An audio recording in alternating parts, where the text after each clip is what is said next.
ఎవరిని మోసం చేస్తున్నా?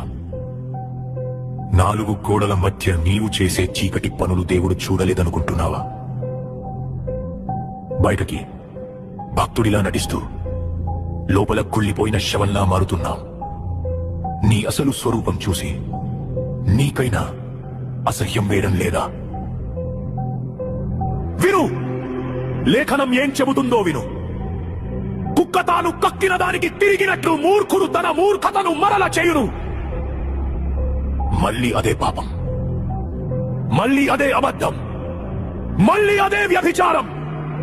కక్కిన వాంతిని తినే కుక్కకి పదే పదే పాపం చేసే నీకు తేడా ఏముంది? నువ్వు మనిషివా లేక ఆత్మ చచ్చిపోయిన మృగానివా? నువ్వు చచ్చిపోతున్నావు. నీ ఆత్మీయ జీవితం శవంలా మారి కుళ్ళిపోతుంది. దేవుని కృపను నీవు అలుసుగా తీసుకుంటున్నావు.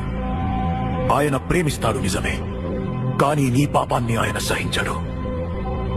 నీవు లేచి మొదటి జామున మొర్ర పెట్టిన నీ హృదయమును నీళ్లు కుమ్మరించున్నట్లు ప్రభువు సన్నిధిని కుమ్మరించుము. మోకరిల్లు, నీ కపట భక్తి చాలు. నీ పాపం వల్ల నీ ఆత్మీయ బిడ్డలు మూర్జిల్లుతున్నారు. నీ చేతులను ఆకాశం వైపు ఎత్తి క్షమాపణ అడుగు. ఇది నీ ఆత్మను బ్రతికించుకోవడానికి దేవుడు ఇస్తున్న ఆఖరి అవకాశం. శరీరం బలహీనంగా ఉందని సాకులు చెప్పకు. నీ శరీరం ముసలిదవుతుందేమో కాని నీ లోపల చచ్చిపోతున్న ఆత్మ సంగతేంటి? మా బాహ్య మనుష్యుడు నశించుచున్నా, మా అంతరంగ మనుష్యుడు దినదినము నూతన పరచబడుచున్నాడు.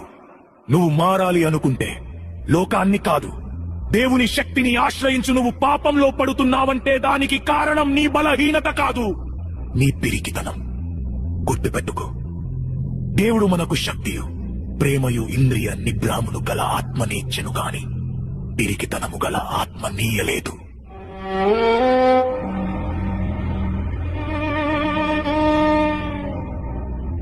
నీకు దేవుడిచ్చింది సైతానును ఎదిరించే శక్తి, నీ ఇంద్రియాలను కంట్రోల్ చేసే నిగ్రహం. ఆ పిరికితనాన్ని వదిలిపెట్టు. కుక్కల వాంతి దగ్గరకు వెళ్లడం మానే.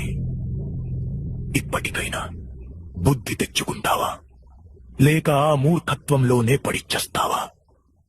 దేవుని తీర్పు నీ తలుపు తడుతుంది. సమయం మించిపోక ముందే మేలుకో. జాగ్రత్త.